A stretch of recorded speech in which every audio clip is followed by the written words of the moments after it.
Hey everyone, welcome to Tent Talk, the Farmers Market podcast. This podcast is all about farmers markets, how to increase your market business success while providing people with fresh food. Farmers markets are essential. Whether you're a farmers market manager or a small farmer or food maker selling at farmers markets, you have found just the right podcast.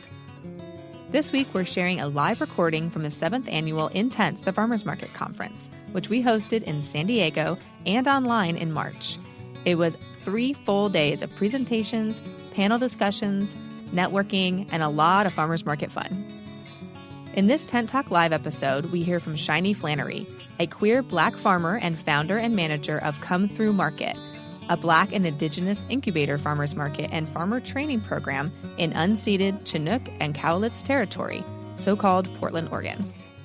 In her session, Creating and Retaining Confident Vendors, Shiny lays out a toolkit for extensive farmer and vendor orientation and models how she establishes a culture of learning rather than assumed expertise and builds vendor comfort, relationships, and retention. Special thanks today to our amazing slate of 2023 Intense Conference speakers and the sponsors, including USDA, Square, Wurks, Farmers Market Coalition, the Food Corridor, American Farmland Trust, and more, who made the 2023 conference possible. Now let's hear from Shiny.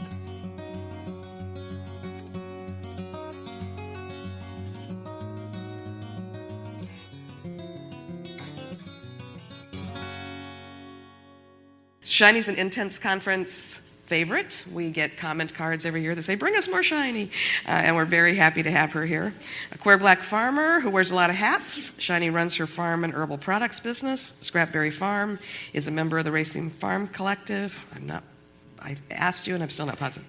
Is that right? Got it? Okay, cool. Racing Farm Collective, where she works in partnership with other Black and brown farmers, building a co-investment farm business model. She runs the Black and Brown Herb Exchange, connecting farmers with buyers, learners with teachers, and offering business support to farmers and makers. Sorry. Phone is not cooperating. Shiny's a proud farmer, food justice worker, and the founder and manager of Come Thru Market, a Black and Indigenous incubator farmers market and farmer training program. I think you've heard her on panels and things and know that she does some really innovative things at that market. She's going to share her toolkit for extensive farmer and vendor orientation, which is so important. It establishes a culture of learning rather than assumed expectations or expertise, and builds vendor comfort, relationships, and retention. So what she's doing is really accomplishing something for her market, for her vendors, in creating and retaining confident vendors. Shiny Flanary.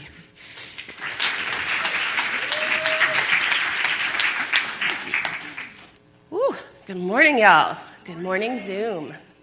We got the water, everyone out there hydrating. It was a good time last night at the Shore Club. All right, we'll find out if I can work technology today. The tech god's with me. Okay, good morning. Yes, as Kat said, I want to talk to you a little bit about vendor orientations. And really what we're doing in talking about vendor orientations is talking about how we establish a culture of learning in our markets. And we're establishing a culture of learning so that we are supporting human relationships. Because we know that when farmers markets are at their very best, they are relational. And establishing relationships is going to give you better vendor retention, as Kat said, better sales for your vendors, and stronger market communities overall. So that's what we're about. A little about me, so you know my positionality.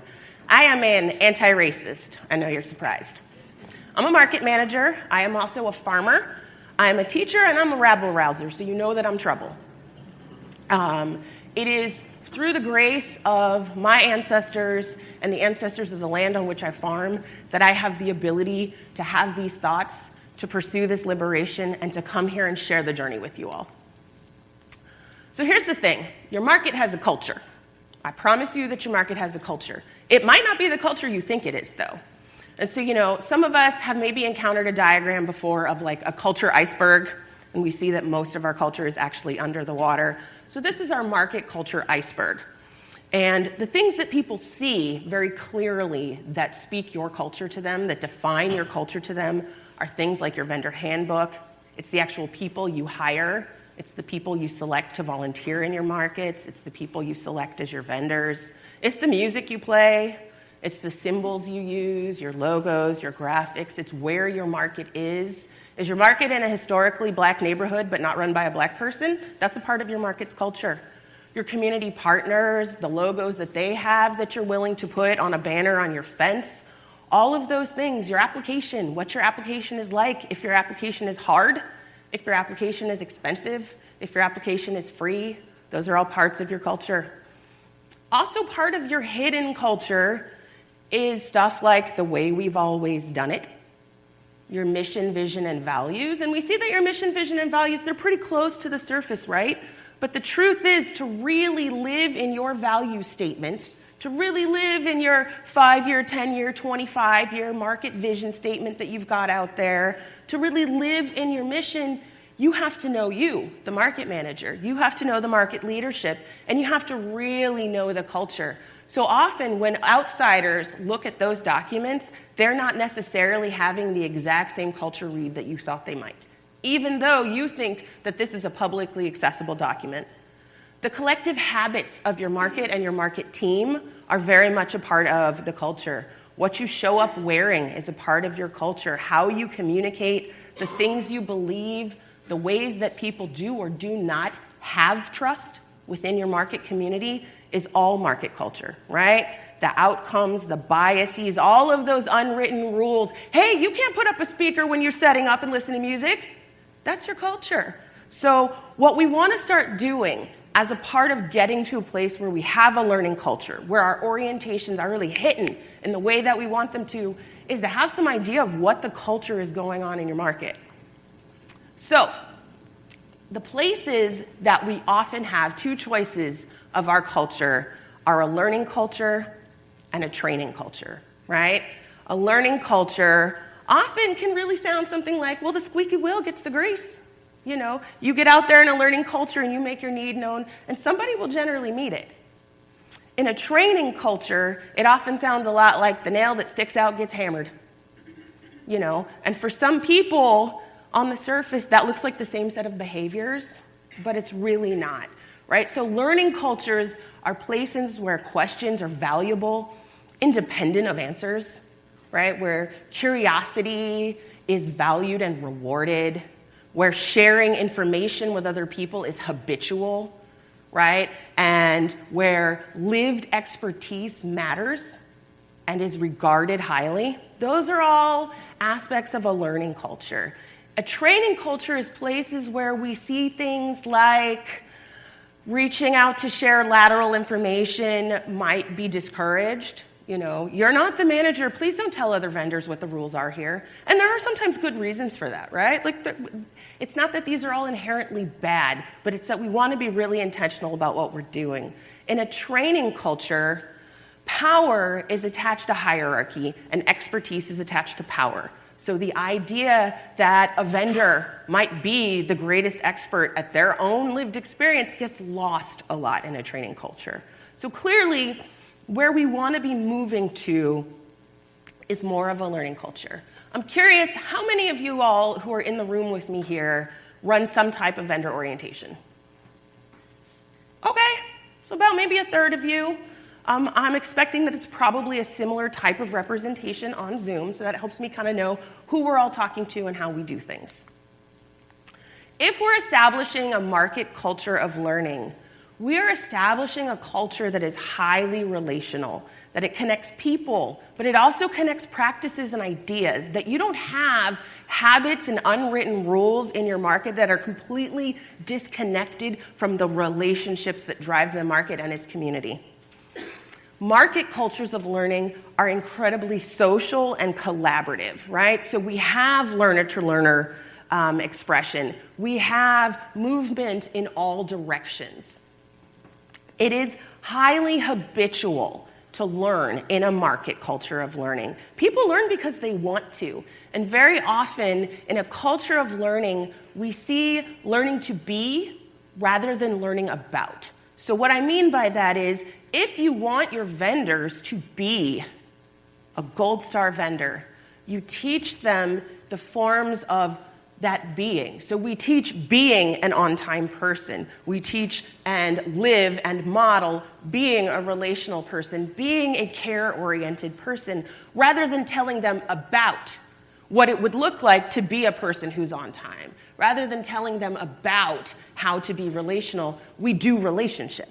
So that's what market culture of learning is. It's responsive and adaptive, right? Things change, people change, what they need changes. The orientation slide deck changes every year. People need new things. They don't want to come. They don't have time, so they're going to have it recorded so they can have access to that. It's learner-centered. It's where we are prioritizing our vendors and volunteers. Learner-centered also has to work for you. So this is the tricky thing. You are not the learner. You, the market manager, are not the learner. You, the board member, in this context, are not the learner. So you are not the center. You are not the priority.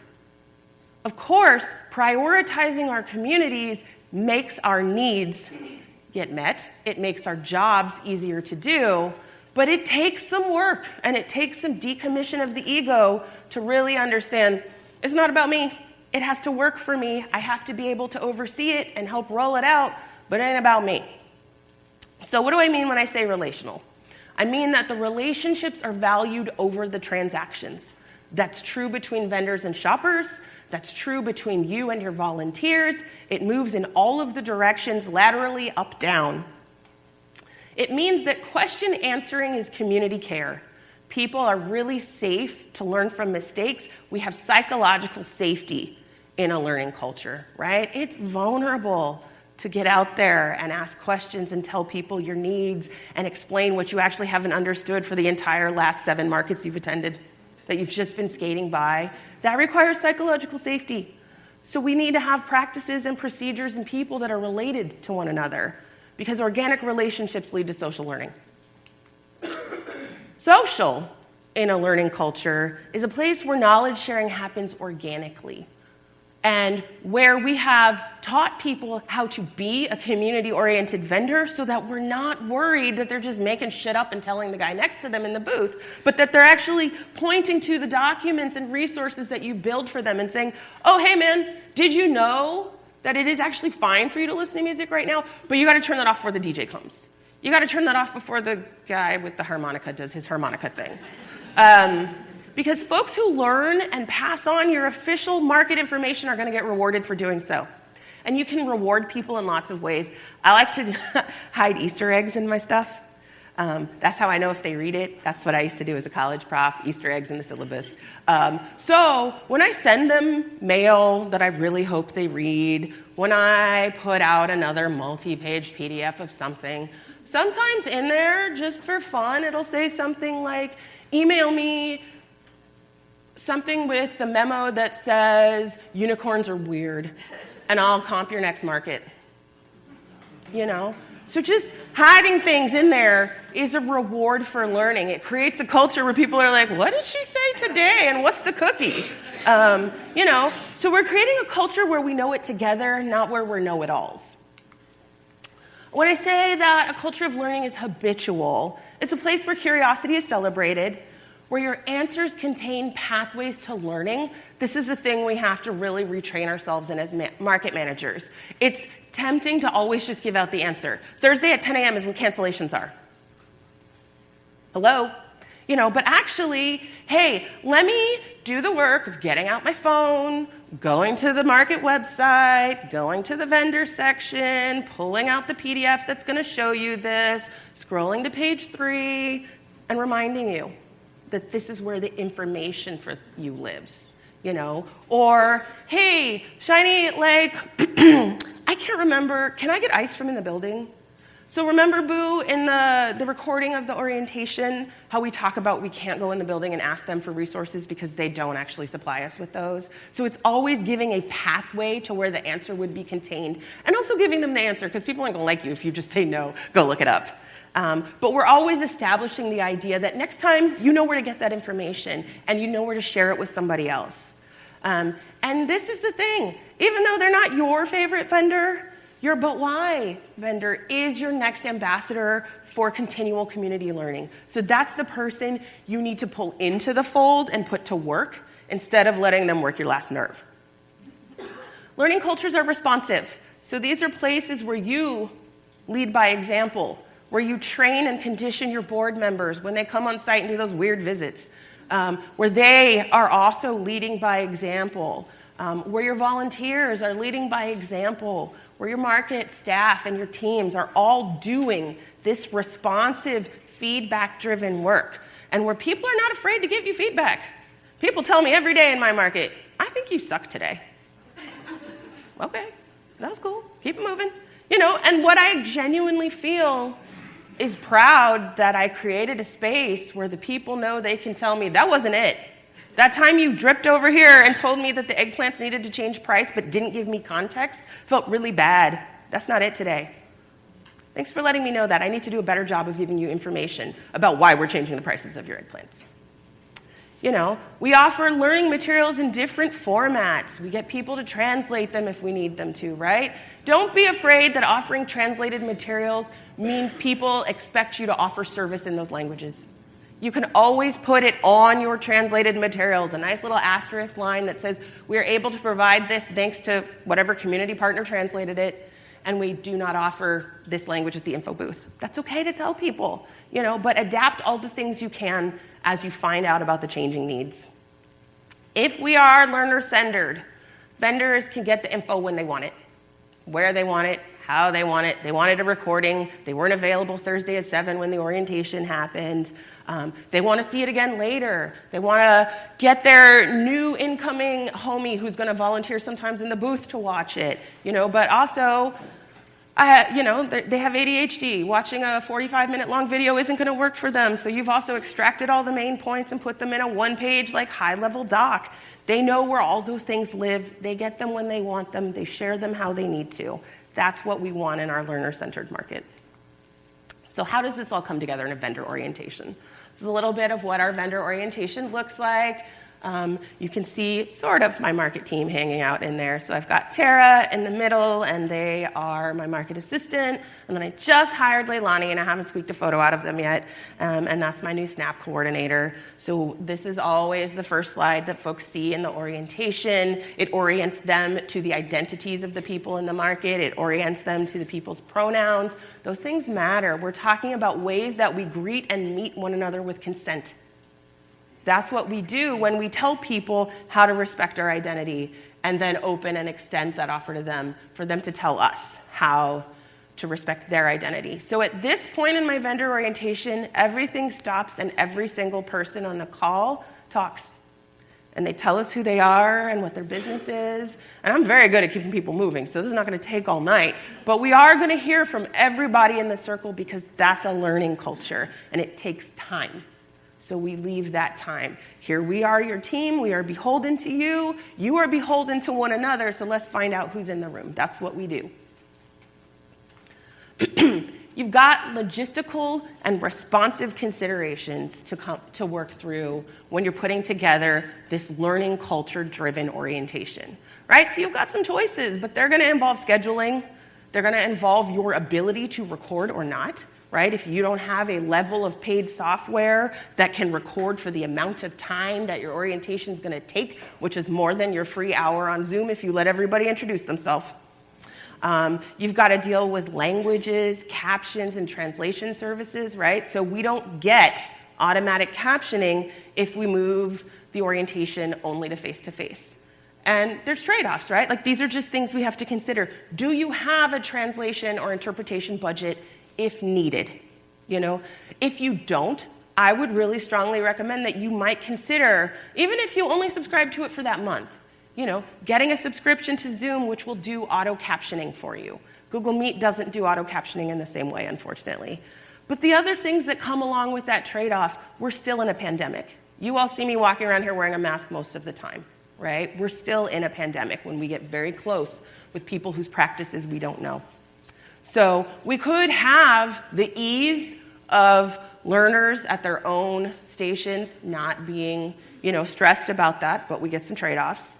We can bring folks together and make some attempt to address what's going on in our health context, or we can bring folks together in the way that they are comfortable and just let it roll. But no matter what choice you make, scheduling how you get a recording, because even if your orientation is entirely face-to-face, now you're in the business of still having a Zoom or Google Meet subscription where you sit down and now re-record the entire thing as a talking head.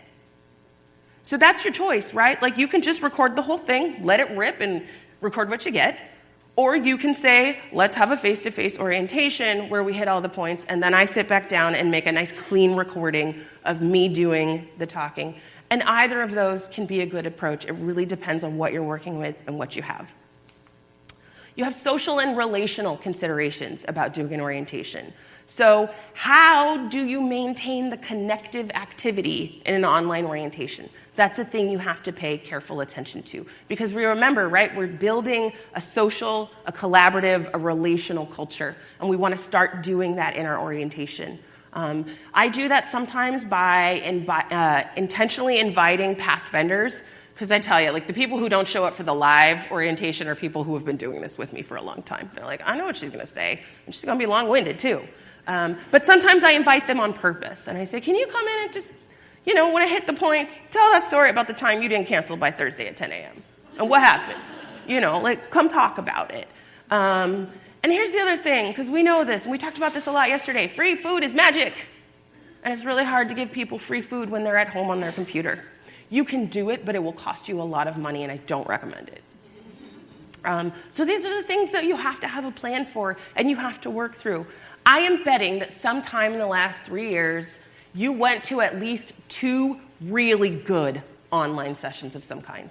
They were connective. It wasn't awkward. You didn't hang up the moment someone said breakout room, right? That's something you are looking to draw from. So you're looking to your own experiences. You know what feels good as a learner, what feels strained and awkward as a learner. That's what you're looking for. And you're drawing from your own wealth of knowledge. I'm not asking you to become some other person with some other person's experiences. I'm asking you to be intentional about what you've already experienced and all of the things that you know. You can build connective activities online. I believe in you. You can also build them face-to-face and go record the thing later. All of this is okay. Your orientation has to got some content and flow going on. It's got to be fun. It has to be fun. If it's not fun, you're going to get such a bad reputation and no one's ever going to orient with you again. And if you get a reputation for being no fun, they also don't watch your videos. They also don't look at your handouts. They don't come to the info booth and kiki with you. So you have to be fun, and you've got to be authentically fun. Here's the thing I promise you. When you lead your orientation, there is nothing on this planet you can do to be me. So you're going to have to be you, and you're going to have to be the you that is fun. And if you are an introvert, if you are my favorite field mouse, be my favorite fun field mouse. And if you are a big fucking firecracker, be a big fucking firecracker. Be you authentically, and that will be fun. That is also something that will build relationships, right? In the content and flow of our orientation, you want to address your common pain points. Just because I'm telling you it's not about you doesn't mean you don't get a lot out of this, right? So all of the things that you wish they knew, all of the frequently asked questions, all of those things, you load them in there. I spend time going through all of my vendor texts. Everything they irritated me by texting me on market morning ends up in the orientation deck, right? Every nasty gram I had to send, because we don't like them. Like, I joke about them, but I hate sending them. I revisit all of those, and I try to make sure it's in the deck, it's in the PDF handout later, it's in the talking points that my market team knows to really bring forward. Again, in our orientation content and flow, we're giving both answers and pathways to answers. So, right, we're inevitably going to get into permitting and kitchens and all kinds of junk in the orientation, and I'm not just throwing out answers because I know them, because I've been doing this a while. I am also reminding them, if you ask Grandma Google about temp restaurant licenses in Multnomah County, you're going to get that. And the answer is that you're going to need it every 90 days. And it's going to cost you this much. Or I don't know how much it costs because you should check that every year and make sure it didn't change. I know how much it is, but sometimes I lie to them for their own good. We're going to slow down. We're going to slow down in our orientations, right? You all know I get going. And I have to be reminded all the time. Like, my market assistant is texting me, bruh, slow it down. You are flying. I'm like, oh, yeah. And you're going to seek feedback, because everything you did wasn't everything they needed. And everything you wanted them to learn didn't get across. And next time you wish you had this'd and that'd. And you're going to find all of that out. You're going to be open to it, and it's going to sting sometimes. And you're going to do your best to smile and say thank you for the feedback. Because it means they trust you. People who tell you what you did wrong or unhelpfully trust you. I mean, not if they're screaming in your face while flipping you off. But generally speaking, even then, through their own compression and fear, they managed to tell you it wasn't working for them, and that's a gift. So we're building intentional culture. And how your orientation becomes a culture is through you. It's through your volunteers. It's through your teams. It's through doing the things, not just reading them, right? So an intentional culture in your market looks like those rewards for continuous learning and sharing. It's, thank you, Miss Thelma. Thank you so much. I caught you over there letting the volunteer know that they need to approach you in a certain way when they're letting you know that you need to actually move your car. Oh, thank you, Barry. Thank you for letting me know that it didn't work for you the time that this thing happened. And that it would have connected a little easier if I'd asked you to step aside because I embarrassed you in front of your volunteer. And, oh, are you the one who told them that they had to actually contact me by Thursday at 10? Thanks. That was good. You bailed them out. You bailed me out. And now there's not a hole next to your booth. So good job for everybody. Intentional culture looks like collaboration, right? So yes, learning and sharing is collaboration, but collaboration is also, San Diego knows this, when everybody runs to get the wind-blown tent. That's a culture of collaboration, right? When my vendor Cal lost everything to the wind and the hummus was on the asphalt, and everybody ran in and started scraping hummus off. Not because we were going to save the hummus, but because we wanted to get his booth back to looking right. That was a spirit of collaboration in the community. I didn't even know it happened. I was walking around doing what I was doing. Intentional culture looks like measuring what we do, not just believing that I was good at it, but actually measuring, having metrics, having standards, and then being transparent about them and sharing them out with the world. This many people came to orientation, this many people did not. This many dollars, this many people walked through the gate. All of the metrics are out there. This is very much connected to that idea of open budget that happens within an organization, right? Because laterally between your team is also a place of metric and measurement importance. And it very much looks like management leading by example. So you've got some next steps you can take.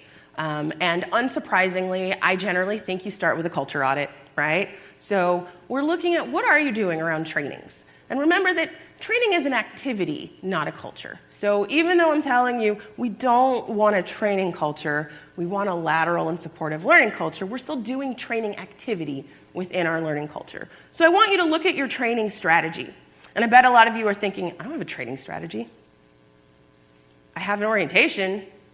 I have some rules, and those don't necessarily together make a strategy, right? So we're being intentional in figuring out throughout the duration of a market season, however long your market is, it's 12 markets, it's 20 markets, it's all damn year, you move in, you move out, all the things.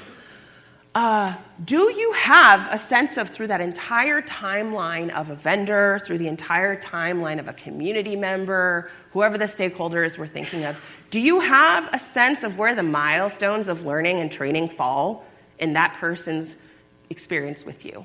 That's a place to start looking at your training strategy. You're also looking at your training strategy in terms of what you want them to know, right? What you want them to know to make the market easy is part of the training strategy. But what they want to learn is also part of the training strategy. And so much of your market needs to be about what these businesses want to learn. And you can bring them more things that they want to learn. And it doesn't always have to come from you. So maybe they want to hear from one of these permit people. Maybe they want to hear from the restaurant inspection team. Maybe they want to understand why it is that the person who does the inspection pops up with no warning on any given day and doesn't seem to know anything about their business at all when they get there, despite having filled out this very comprehensive application, right? It's all about what they want to learn and how you can service that. Plan a social event. Just do it. I hear about these from market managers in Oregon all the time, and I'm so impressed. And this is a thing that I have to implement. I don't host particularly social events for my vendors because our market is a social event.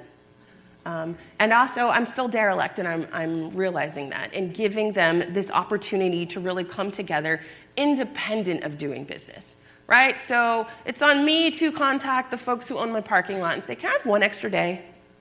We're just going to kiki. You don't have to open the building, I promise. Like, we'll just be here an hour or two. I'm just going to bring the DJ back, and we're just going to hang out. I'm going to buy them all food, and agua fresca. It's going to be great. Like, plan a social event for them, and you will be amazed at how much learning you hear happening in the social event, because that's what small business owners do all the time. You want to be thinking about how you could establish an on-demand learning and resource library. So where's the stuff? Where do they get it from? How frequently are they accessing it? How much do you need to update it? Those are all things you're figuring out as you go. But start with looking at your website, looking at your emails. Does your signature always teach them something? Because it could. Folks know if you email me, you get an auto response, always. And it is a place of learning. One, you're going to learn my consulting rates. Because 90% of my emails are like, I was wondering if you could give some feedback on a small initiative I have. And then I respond with my consulting rates and never hear from them again. So now you saved me a step. You get that first thing in the autoresponder. And then the rest of the autoresponder is teachable stuff for vendors, because that's who I assume. You're either a prospective vendor, a current vendor who's trying to get out of something, or some other way that you want to be a vendor. And the learning is already there. And so you've already gotten a bunch of information that you needed. Oh, you wanted to be a community booth partner. Here's the form. Here's some things you need to know. So be looking for where are all of the places that you offer learning, that you offer training, and then is it clear to everyone that all of those places exist? And so you could put out like a learning roadmap for your vendors. These are all the places you could check in a given week. Along with this is the idea of when you do and do not text the market manager. Those are important parts of the learning roadmap. And then you're thinking about what are the knowledge sharing rewards? And this is the really fun part. This is the fun part. Like, where do you get to incentivize them seeking it out? Because you do have to incentivize it a little. I am not telling you that people auto-magically start checking for themselves when texting or emailing you is easier. But if you are always in the business of responding with pathways to learning and learning, they will eventually start picking up the pathway because it's easier. That is a part of the incentive, right? Is making it easy to do things the way you want them to happen. So knowledge sharing rewards, we've got the unicorns in there.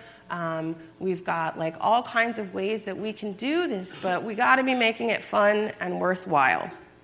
So that's your work going forward, is to think about your current training strategy, to really think about, is your current culture rewarding long-time inequity, right? And what I mean about that has to do with your standing long-time vendor population.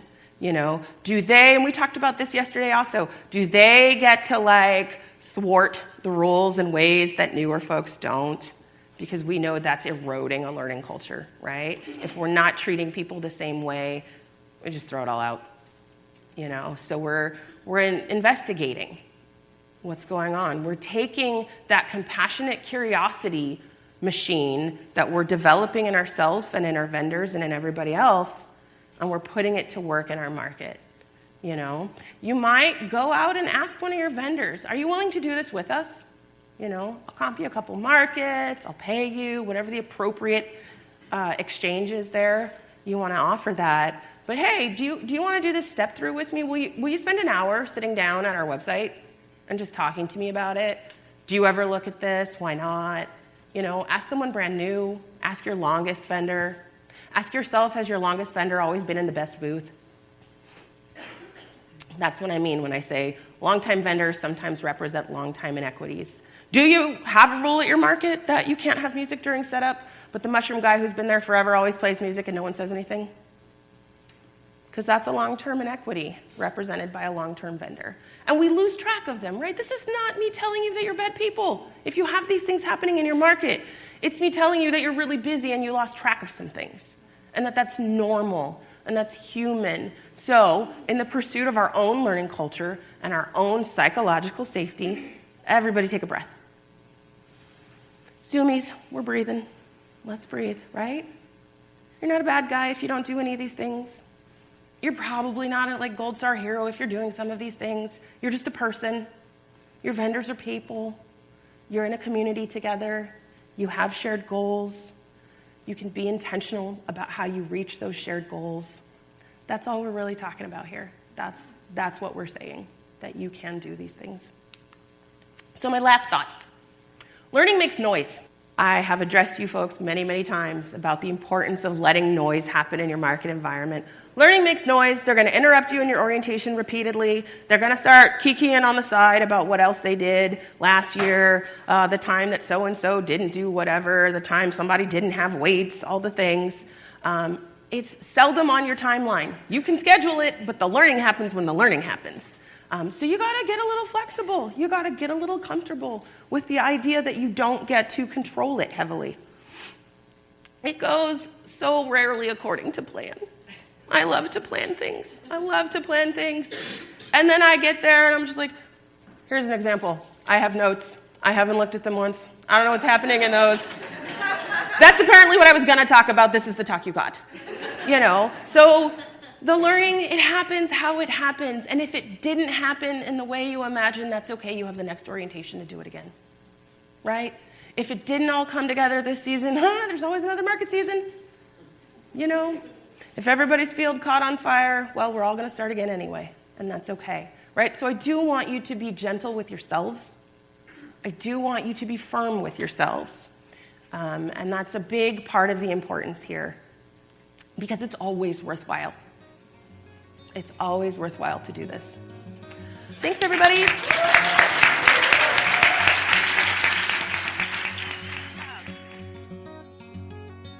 This episode was made possible by our 2023 Intense Conference speakers and the sponsors including USDA, Square, Market Wurks, Farmers Market Coalition, the Food Corridor, American Farmland Trust, and more. Farmers markets are all about connection, and all of us, operators, farmers, and vendors, keep learning. Connect with people just like you from various parts of the country and share what's happening in your area in the terrific conversations over in our private Facebook group, the Farmers Market Pros Community. If you're actively involved in a farmers market, please find us there, answer the 3 qualifying questions, and join the group. You can also message us on Instagram at Farmers Market Pros or email us at connect@farmersmarketpros.com. If you're looking for further education, check out our online course offerings at farmersmarketpros.com. Thanks for listening to Tent Talk. Please leave us a review on iTunes, Stitcher, Spotify, YouTube, or wherever you access your podcasts, and tell us and others how you're enjoying Tent Talk. And be sure to subscribe to our podcast so you don't miss the next episode. Tent Talk, the Farmers Market podcast, is proudly produced by Farmers Market Pros, where passion meets profit. Today's episode was recorded and edited by Justine Marzoni Mead. Original music by David Mead. Thank you so much for listening today, and we'll have another great episode next week, so tune in.